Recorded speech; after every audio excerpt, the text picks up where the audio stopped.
Karena pemilu tidak ada lagi permusyawaratan, maka artinya pemilu langsung itu pengkhianatan terhadap Pancasila. Akibat dari pemilu langsung itu juga, itulah yang namanya runtuhnya keadaban bangsa. Utang politik itu kan mesti dibayar. Bayarannya apa? Bayarannya itu adalah kepentingannya harus didahulukan, dan itu yang terjadi sekarang.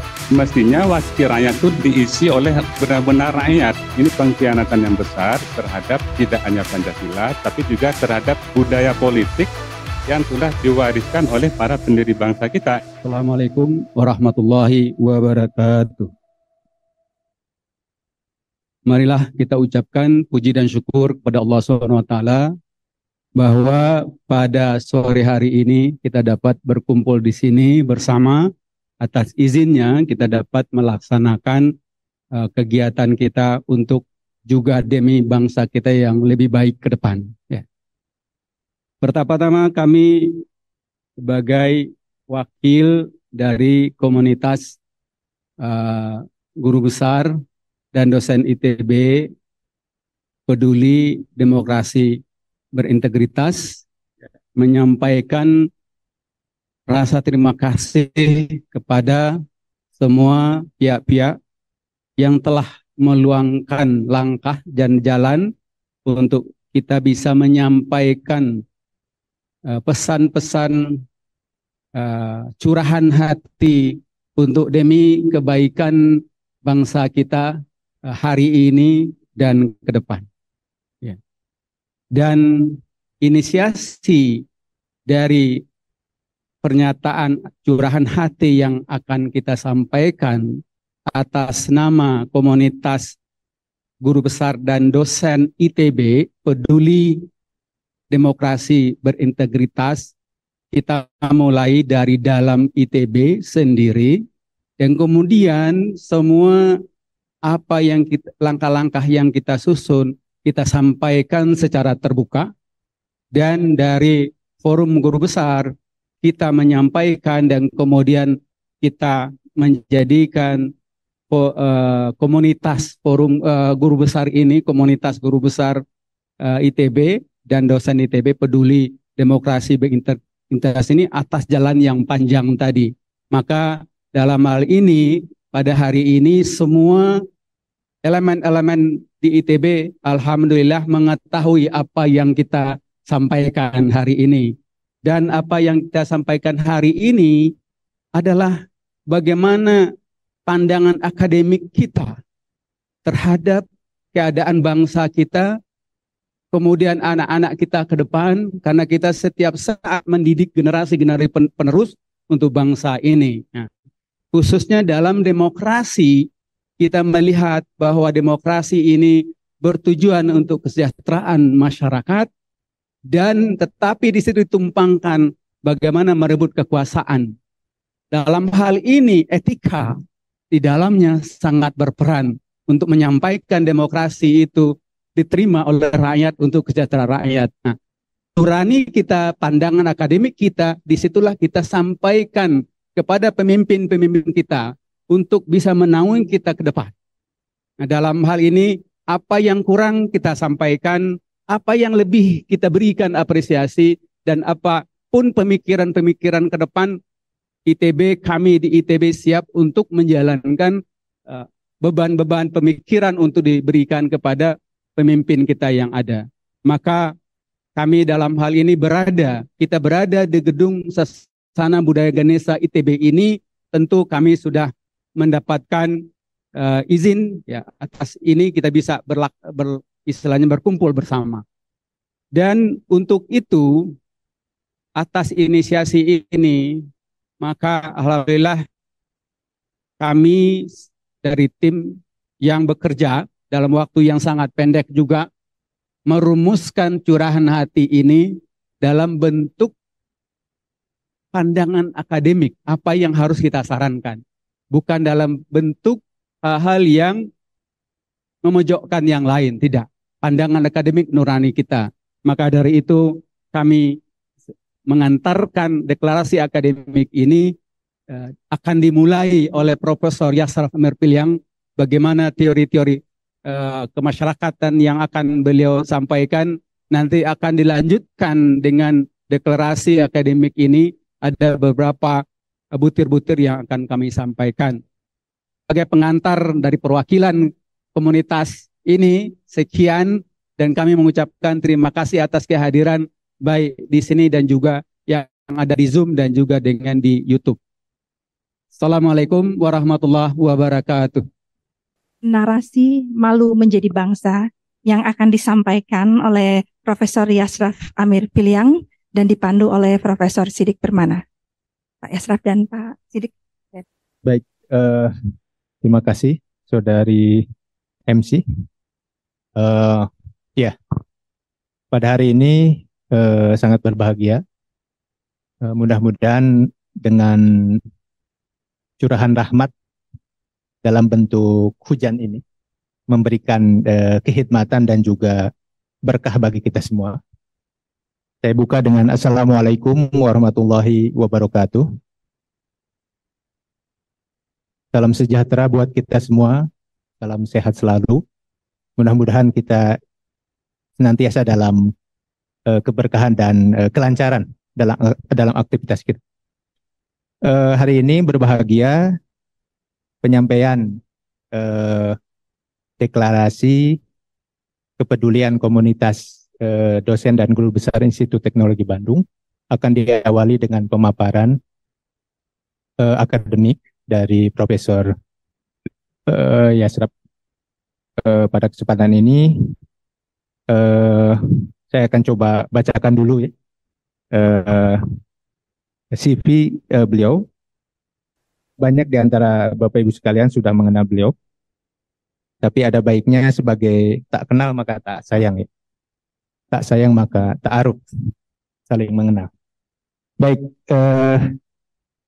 Profesor Dr. Yasraf Amir Piliang, ME, beliau adalah Guru Besar Institut Teknologi Bandung dalam bidang keilmuan, ilmu desain, dan budaya visual. Beliau lahir di Maninjau, Agam, Sumatera Barat, 67 tahun yang lalu. Latar belakang pendidikan beliau itu dari ITB dan juga Central Saint Martin College of Art and Design, London, Inggris. Dikenal juga sebagai filsuf di Indonesia. Banyak sekali ini karya-karya yang beliau telurkan ya. Di sini selain filsuf, pemikir, budaya, akademisi, pengamat sosial, dan juga pendiri Yasraf Amir Piliang Institute. Beliau juga di sini banyak karya berupa buku ya, sebuah dunia yang dilipat, hiperrealitas kehidupan, sebuah dunia yang menakutkan dan lain sebagainya. Dan terakhir, sebetulnya sebelum hiruk pikuk adanya deklarasi beberapa sivitas akademika, beliau telah menuliskan semacam gugahan, curahan, dan juga sebenarnya deklarasi tetap dalam bentuk artikel di dalam media Kompas ya, Jumat 5 Januari. Jadi beliau juga menggugah bangsa ini dengan judul Malu Menjadi Bangsa. Jadi disebutkan di sini, andaikan para pendiri bangsa menyaksikan rangkaian peristiwa politik menjelang pesta demokrasi, pemilihan presiden 2024, mereka tentu akan menangis. Ini di Kompasnya. Ada dua pemikiran itu mungkin nanti bisa kita diskusikan. Di sini terkait dengan dosa pemilu langsung ya. Mungkin nanti bisa dipaparkan. Oh, kenapa dosa gitu ya? Apakah tidak langsung tidak berdosa gitu ya? Yang kedua, tema besarnya yaitu runtuhnya keadaban bangsa. Oke, jadi yang menarik keadabannya. Jadi ada semacam istilah amal ilmu mendahului amal. Sehingga muncul ada amal yang amalia dan ilmu yang amal yang ilmiah. Lalu kemudian ada juga adab itu mendahului ilmu. Nah, yang adab ini menjadi penting di mana itu semua menjadi akar ataupun level tertinggi dari keilmuan yang kita punya sebelum aktivitas keseharian. Jadi ada keadaban. Nah, mungkin hari ini alhamdulillah berbahagia sekali kita bisa mencurahkan pandangan ya dari Prof. Yasraf. Mudah-mudahan dari pemaparan tadi nanti kita akan akhiri juga dengan deklarasi. Demikian pembukaan ataupun prolog dari saya. Saya serahkan ke Prof. Yasraf. Terima kasih Pak Sidik. Assalamualaikum warahmatullahi wabarakatuh. Selamat sore. Baik, jadi saya juga merasa berbahagia bisa menyampaikan pandangan-pandangan saya yang kurang lebih kalau mau diberi judul, ini adalah pemanasan sebelum kita membacakan deklarasi. Jadi sebetulnya tidak hanya olahraga yang memerlukan pemanasan, deklarasi juga memerlukan pemanasan. Nah, ini yang akan saya coba sampaikan hari ini ya. Tadi udah sampaikan Pak Sidik, dasarnya adalah sebuah tulisan saya di Kompas beberapa waktu yang lalu yang berjudul Malu Menjadi Bangsa. Sebetulnya lebih tepatnya malu kepada para pendiri bangsa. Itu yang lebih tepat itu. Mengapa kita malu pada pendiri bangsa? Karena dua hal tadi yang disinggung Pak Sidik. Karena ada dosa pemilu langsung. Emangnya pemilu tidak langsung tidak berdosa, berdosa juga. Cuman dosa pemilu langsungnya lebih besar. Gitu. Kalau dihisap itu lebih besar dosanya daripada pemilu yang tidak langsung. Atau kita sebut juga pemilu atau demokrasi permusyawaratan nantinya. Jadi malu menjadi bangsa ini karena ada dua hal. Pertama, dosa pemilu langsung. Ini bukan vulgar ya, memang begitulah keadaannya pemilu yang kita hadapi sekarang ini, yang menjadikan kita seperti sekarang. Gitu. Salah satunya akibat dari pemilu langsung itu. Yang kedua, akibat dari pemilu langsung itu juga, itulah yang namanya runtuhnya keadaban bangsa. Jadi dua topik ini saling berkaitan. Gitu. Karena kita berdosa dengan melaksanakan pemilu langsung itu, maka akibatnya peradaban bangsa kita menjadi hancur, gitu ya. Nah, kurang lebih begitu. Mengapa hancur? Saya mungkin mulainya dari ini. Pancasila itu bukan sesuatu yang sembarangan. Itu sesuatu yang merupakan buah pemikiran dari para pendiri bangsa, di mana itu juga hasil dari konsensus dari perbedaan-perbedaan, perbedaan partai, perbedaan suku bangsa, perbedaan agama dulunya, itulah menghasilkan Pancasila. Dari mana Pancasila itu dihasilkan? Tidak lain dari prinsip permusyawaratan. Kalau bahasa yang sering dipakai di akademis, itu namanya konsensus. Konsensus itu, Pancasila adalah konsensus. Mungkin kita sering mendengar ya. Tapi konsensus itu datangnya dari mana? Dari permusyawaratan. Nah, kemudian 2022 karena reformasi kita melakukan amandemen keempat Undang-Undang Dasar 45. Maka muncullah di sana kata-kata pemilihan langsung. Pemilu langsung itu. Padahal di Undang-Undang Dasar yang asli tidak ada istilah pemilu langsung. Yang ada adalah presiden dipilih melalui MPR kan ya, pada waktu itu gitu. Sementara kata permusyawaratan itu ada di sila Pancasila, sila keempat kalau tidak salah. Kerakyatan yang dipimpin oleh hikmah, kebijaksanaan, dan permusyawaratan. Karena pemilu langsung itu, presiden langsung dipilih oleh rakyat, maka hilanglah permusyawaratan itu di dalam pemilu kita. Jadi pemilu tidak ada lagi permusyawaratan. Karena pemilu tidak ada lagi permusyawaratan, maka artinya pemilu langsung itu pengkhianatan terhadap Pancasila. Pengkhianatan tepatnya terhadap sila keempat. Karena sila keempat itu sudah mengamanahkan ya, demokrasi kita itu dasarnya itu adalah permusyawaratan. Itu yang dihilangkan oleh pemilihan langsung. Makanya saya sebut tadi itu malu menjadi bangsa. Kenapa? Karena pemilihan langsung itu mengkhianati Pancasila.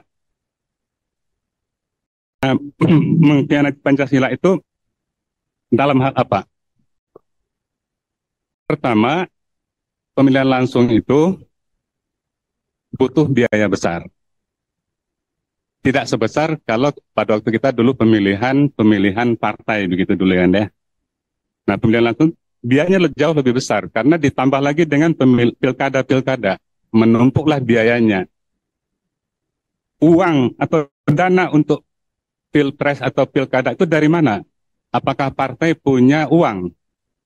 Tidak punya. Karena tidak punya uang, maka disitulah masuk kesempatan pada orang-orang berduit untuk membiayai pemilu, membiayai pilpres maupun pilkada.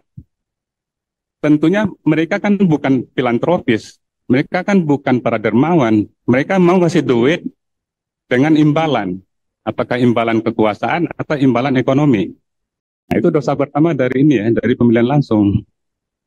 Memberi ruang pada oligarki, kalau sekarang istilahnya. Yang kedua, pemilihan langsung itu terpusat pada individu.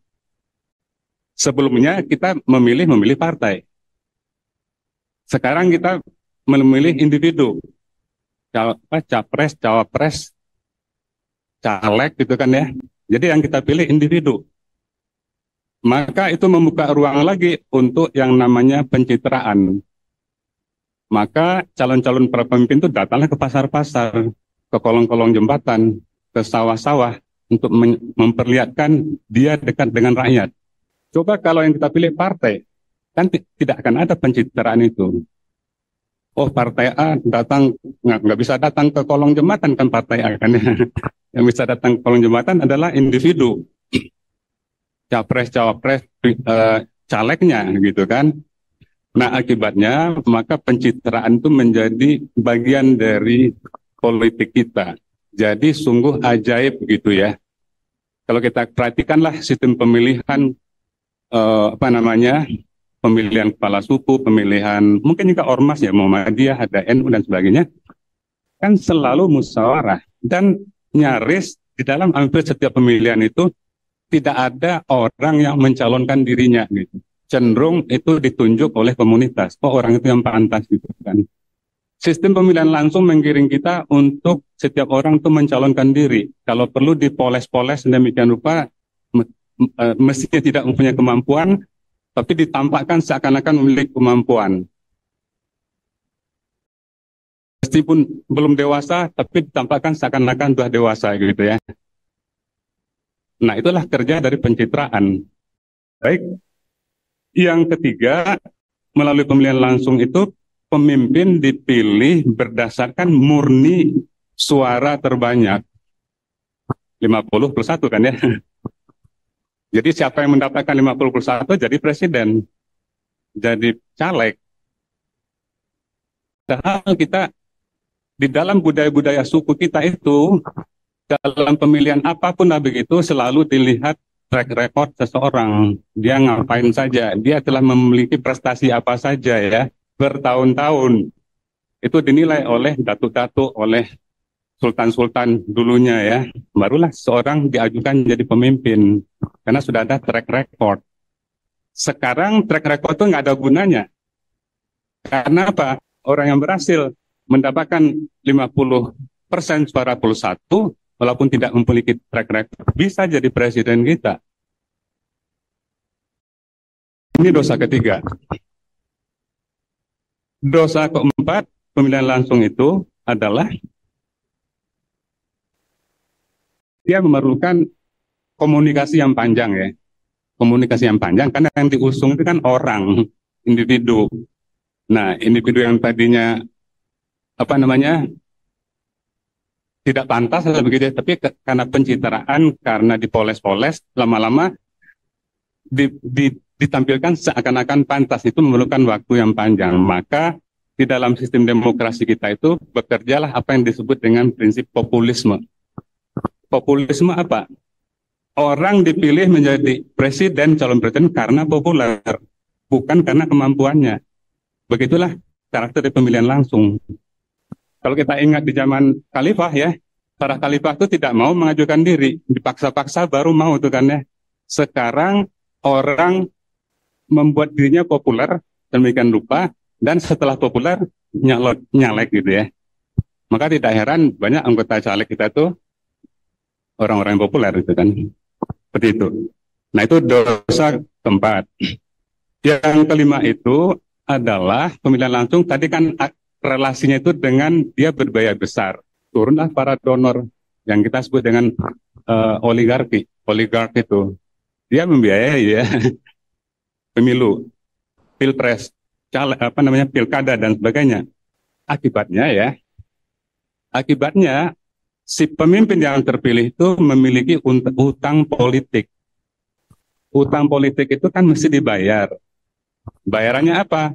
Bayarannya itu adalah kepentingannya harus didahulukan. Dan itu yang terjadi sekarang. Kepentingan para pembiaya politik itu ya sekarang yang menjadi didahulukan ketimbang kepentingan rakyat. Sehingga rakyat itu, kalau saya boleh menggunakan kata-kata, rakyat dikhianati. Itu yang terjadi sekarang, rakyat dikhianati demi sekelompok orang begitu kan ya. Nah itu dosa kelima dari pemilu langsung tadi itu. Pemilu langsung membutuhkan keterpercayaan dan akuntabilitas.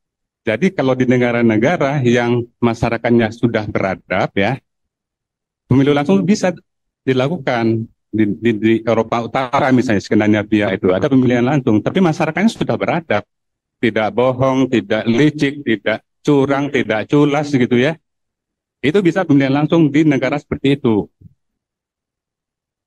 Di kita itu kan menjadi masalah kita sekarang, kelicikan, keculasan, kebohongan, kepura-puraan itu menjadi bagian dari pemilu kita sekarang. Dan itu akan menghancurkan demokrasi, karena demokrasi dimanapun dasarnya itu adalah kepercayaan atau keterpercayaan. Kalau seseorang tidak memiliki keterpercayaan, maka kita tidak percaya pada orang itu. Kan kita sekarang ini kan mengapa kita berkumpul di sini? Kan karena ketidakpercayaan itu. Kita percaya kita tidak akan membuat deklarasi.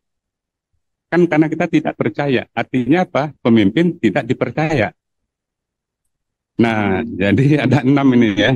6 masalah mendasar dari pemilihan langsung itu. Sekali lagi ya, apakah pemilihan tidak langsung, pemilihan misalnya apa yang disebut dengan pemilihan musyawarah itu seperti yang kita lakukan dulu di zaman Pak Harto misalnya, apakah itu tidak ada dosanya juga? Ada sih. Tetapi setidak-tidaknya pemilihan yang melalui permusyawaratan itu tidak mengkhianati Pancasila. Walaupun banyak orang curang di situ, tetapi Pancasila tidak dikhianati. Karena apa? Masih ada permusyawaratan. Pemilihan langsung dari awal sudah mengkhianati Pancasila. Karena apa? Menghapus cara permusyawaratan. Nah itu yang menjadi inti dari bagian pertama dari tulisan saya itu ya. Baik. Akibat dari 6 dosa ya, kalau mau disebut 6 dosa aja lah ya, 6 dosa pemilihan langsung itu kan. Nah, akibat dari 6 dosa itu adalah runtuhnya keadapan bangsa. Tadi Pak Sidik juga sudah menyinggung ya. Jadi keadapan itu beda dengan peradaban ya. Keadapan itu menunjuk pada bahwa kita itu memiliki adab gitu. Ya, adab itu seperti yang kita pakai sehari-hari ya. Orang yang beradab itu apa? Ya orang yang misalnya memiliki rasa hormat. Orang yang menghargai pihak lain. Orang yang menghargai orang tua. Orang yang menghargai dosen misalnya ya, mahasiswa ini. Orang yang menghargai senior. Mengapa kita berkumpul sekarang? Karena salah satu yang alasannya itulah kita melihat kok calon-calon pemimpin tidak memiliki rasa hormat itu. Kok calon-calon pemimpin tidak memiliki respek terhadap orang yang lebih tua. Saya tidak mengarahkan kemana-mana ini ya. Ini kan saya menyebut calon pemimpin aja. Nah, tidak memiliki penghargaan terhadap pihak lain. Oleh karena itu, maka apa yang terjadi sekarang di dalam kehidupan berbangsa dan bernegara kita, itu adalah kebalikannya dari keadapan. Itulah yang disebut dengan ketidakadapan. Ketidakadapan itu ya suka menyerang, suka merendahkan, suka melecehkan, culas, bohong, ya kan? Saya rasa mengapa kita berkumpul? Ya, kalau kita tidak percaya pada seseorang, mungkin ada alasannya. Mungkin orang itu kita anggap pembohong gitu ya. Mungkin gitu kan. Nah, itulah yang disebut dengan ketidakadapan gitu. Oke, ini akibat runtuhnya Orde Baru itu kan reformasi ya. Nah, saya merasa apa ya? Merasa mengapa reformasi itu tidak ada yang mengawal. Sehingga masuklah kata-kata pemilihan langsung dan partai politik gitu kan. Di dalam sistem politik kita, sekarang ambil contoh ya, perwakilan rakyat. Coba kita lihat, di DPR sekarang, siapa yang diwakili oleh DPR itu? Kalau menurut saya bukan rakyat. Yang ada di DPR itu adalah wakil partai. Apakah partai itu mewakili rakyat? Sejauh yang kita tahu, partai itu malah bikin masalah pada rakyat sejauh ini gitu ya. Nah, oleh karena itu, saya berpendapat dan teman-teman juga yang lain ya, mestinya wakil rakyat itu diisi oleh benar-benar rakyat. Siapa itu rakyat? Mudah kita mencarinya. Kelompok-kelompok agama, rakyat. Maka di DPR MPR itu mesti ada wakil dari kelompok-kelompok agama. Cendekiawan, profesor adalah adalah rakyat. Maka mesti ada perwakilan perguruan tinggi di DPR. Tentara, TNI itu adalah rakyat. Mestinya ada wakil tentara dan TNI di DPR, walaupun pasti banyak yang menentang. Para penggagas reformasi pasti banyak menentang. Itu menurut saya, orang mereka berjasa bagi kemerdekaan kita gitu ya. Kemudian ada lagi wakil Raja Sultan. Raja Sultan itu siapa? Mereka yang punya tanah air ini. Dulunya sebelum ada negara, mereka yang punya tanah ini. Sekarang setelah kita menjadi negara, mereka berkorban. Mereka kasihkan tanah air ini kepada negara gitu ya. Tapi sekarang mereka tidak dapat apa-apa. Mereka tidak difungsikan apa-apa. Maka menurut saya, mestinya Raja Sultan itu mesti ada di wakil rakyat. Orang dia punya tanah gitu ya. Sekarang tidak ada mereka itu. Nah, yang terakhir adalah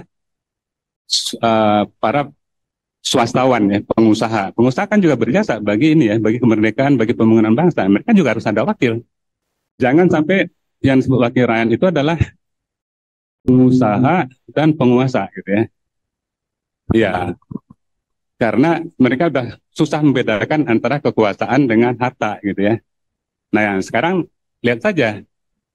Caleg-caleg itu kan keluar duit banyak untuk jadi caleg gitu kan ya. Terus apa yang mereka pikirkan? Apakah kita ini? Kan enggak gitu kan ya.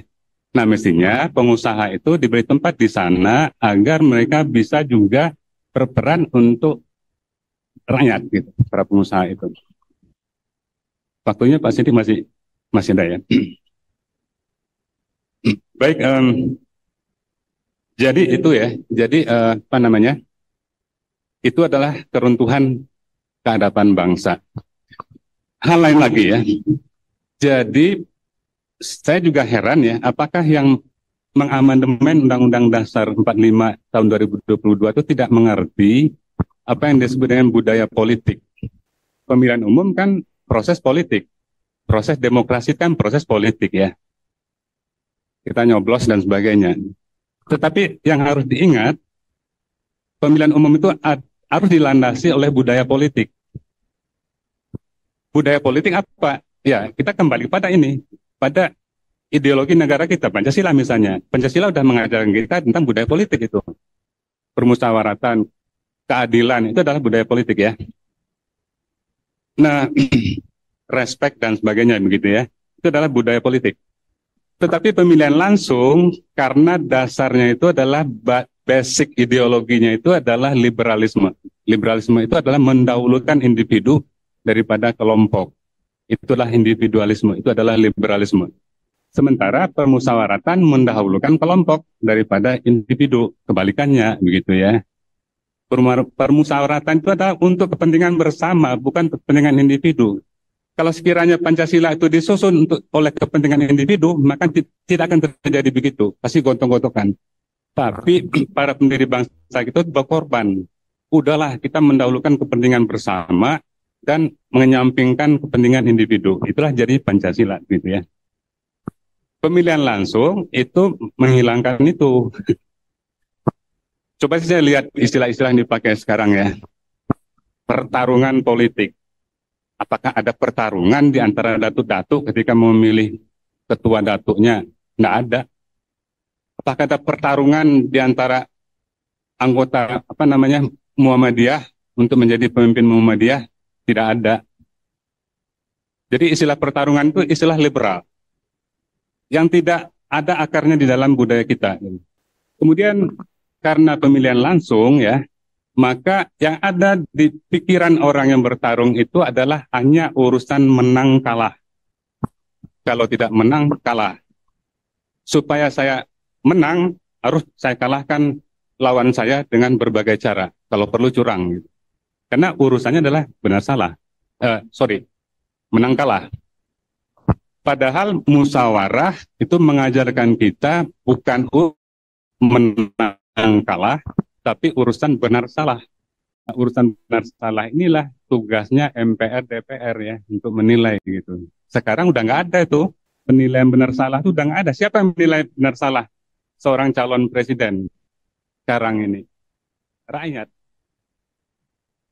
ya. Di Amerika ada satu survei, makanya Amerika tidak mau pemilihan langsung yang murni ya.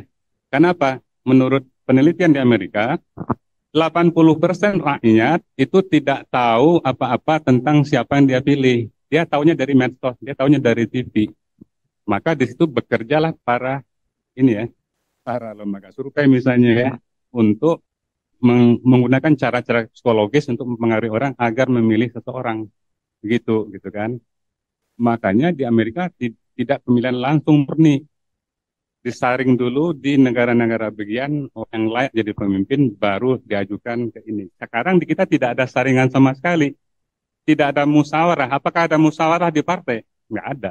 Di dalam partai sekarang terjadi pertarungan sesama mereka gitu ya untuk menjadi ketua partai. Nah seperti itu. Jadi saya rasa ini pengkhianatan yang besar terhadap tidak hanya Pancasila, tapi juga terhadap budaya politik yang telah diwariskan oleh para pendiri bangsa kita, gitu ya. Para pendiri bangsa kita itu kan ini ya, ketika berdebat itu mereka pukul-pukul meja. Tapi sudah di luar ruang perdebatan mereka makan bersama. Sekarang sistem pemilihan langsung menggiring kita untuk terbelah. Tahun 2014 saya punya 5.000 friend di Facebook. Pas pemilu banyak friend saya itu yang menurut saya sudah tidak beradab gitu ya. Maka saya unfriend sampai 50 orang gitu kan. Padahal teman dekat saya. Saya menuduh ya, siapa yang membuat saya unfriend 50 teman saya itu? Pemilihan langsung. Karena kita dibikin sedemikian rupa untuk gontong-gontokan, untuk musuh-musuhan. Siapa yang membikinnya? Nggak lain dari orang-orang yang berkepentingan terhadap kekuasaan. Mana ada yang namanya buzzer pada zaman Pak Harto? Nggak ada kan ya. Nah, baru sekarang ada. Karena apa? Pemilihan langsung. Kalau pemilihan tidak langsung, mungkin tidak akan ada buzzer. Mungkin tidak akan banyak berseliweran hoak-hoak gitu ya. Nah, oleh karena itu, maka tadi sudah saya katakan ya, pemilihan langsung itu kaitannya dengan keadaban bangsa, runtuhnya budaya politik kita. Apa itu budaya politik? Ya, tadi sudah sampaikan. Tidak ada dalam budaya politik kita itu saya mencalonkan diri saya jadi pemimpin. Tidak ada dalam kamus ini ya. Suku-suku kita nggak ada yang begitu itu. Mereka malah nolak untuk dicalonkan. Nah sekarang itu kan dibuat sedemikian rupa melalui pemilihan langsung ini. Mencalonkan diri dan makanya lembaga-lembaga pemoles ini kan banyak sekarang ya. Lembaga-lembaga pemoles calon-calon yang ya mungkin under capacity lah gitu ya, tapi dipoles sedemikian rupa jadi kapasitasnya sepertinya kelihatannya oke gitu kan ya. Melalui debat publik, melalui iklan politik, melalui media sosial banyak sekali, melalui para buzzer. Nah, itu tidak ada di dalam kamus budaya politik bangsa kita yang berlandaskan pada nilai Pancasila tadi itu. Baik, saya rasa supaya nanti juga ada diskusi gitu ya. Jadi saya rasa itu ya, deklarasi hari ini yang kita buat ya, saya tadi sudah katakan di awal, itu diskusi kita ini pemanasan. Agar kita paham betul isi deklarasi itu, landasannya apa begitu ya, itu. Nah, intinya tulisan saya ini merupakan satu keprihatinan dari saya dan juga merembes juga keprihatinan dari teman-teman dari guru besar begitu ya, bahwa kita kan sudah merdeka tahun 45, tapi itu kan secara de jure ya, secara normatif gitu. Apa yang kita saksikan sekarang adalah khususnya banyak sekali intervensi asing terhadap proses pemilu kita ini, maka saya semakin lama semakin melihat semakin tidak merdeka kita gitu. Padahal kemerdekaan adalah cita-cita bangsa gitu ya. Nah, deklarasi ini dasarnya adalah untuk mengembalikan kemerdekaan bangsa. Oleh karena itu, saya mengajak untuk tetap selalu menyuarakan semangat kemerdekaan ini. Saya menutupnya dengan penutup kita ucapkan bersama-sama ya. Merdeka. Merdeka. Merdeka. Merdeka. Assalamualaikum warahmatullahi wabarakatuh.